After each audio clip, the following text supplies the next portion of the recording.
Je pense que si je militais pas dans des mouvements collectifs, j'aurais cédé au désespoir depuis longtemps. Je suis né en 1979, donc j'ai grandi dans les années 80. On parlait déjà de la destruction de la nature, moins qu'aujourd'hui, mais c'est quelque chose qui m'a immédiatement interpellé et que j'ai immédiatement trouvé très grave. Le premier sentiment, c'est la colère. C'est vraiment la colère et un regard très dur sur l'humanité. En tout cas sur l'humanité telle qu'elle se développe dans ce mode de vie. Donc il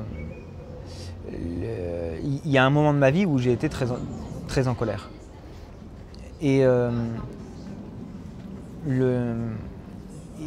c'est en fait l'exemple de Gandhi qui m'a montré, qui m'a fait comprendre qu'on pouvait transformer notre colère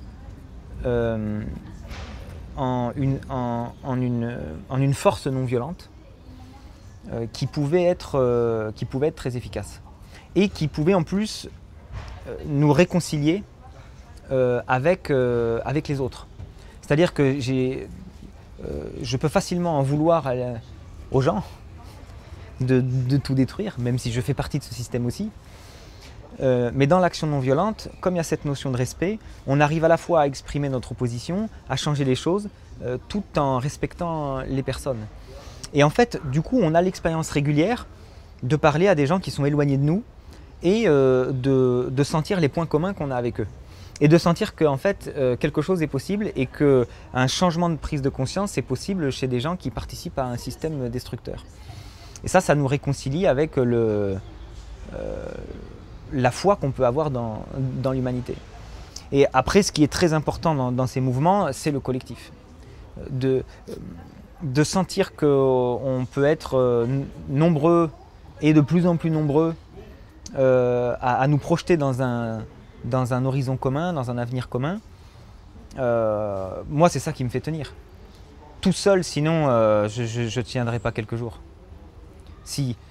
Parce que tout seul, c'est le sentiment de sidération et d'impuissance qui domine. Tout seul, on ne voit pas comment on peut changer quoi que ce soit à ce système, au dérèglement climatique, à l'extinction de la biodiversité. Et là, forcément, c'est la colère, la résignation, le fatalisme. La non-violence, c'est... La colère, elle est normale. Mais la colère, elle peut aboutir à la violence, elle peut aboutir à la rancœur, elle peut aboutir à la résignation, au fatalisme. Elle peut se retourner très facilement contre nous aussi, si on ne trouve aucun moyen de l'exprimer. Elle peut être destructrice pour nous-mêmes. La colère, c'est aussi le moteur de l'action non violente. Sauf qu'on cherche à canaliser cette colère d'une autre manière. Mais l'action non violente, ce n'est pas réprimer notre colère. C'est vraiment la canaliser pour qu'elle s'exprime d'une manière où on respecte les personnes, où on essaie de... C'est une énergie. Et on essaie de la canaliser dans des efforts pour trouver des stratégies, pour faire des actions, pour faire tout le travail que ça représente d'organiser des choses, d'organiser des villages alternatifs, d'organiser des mobilisations, d'organiser des actions non violentes. Et ça consume notre colère aussi.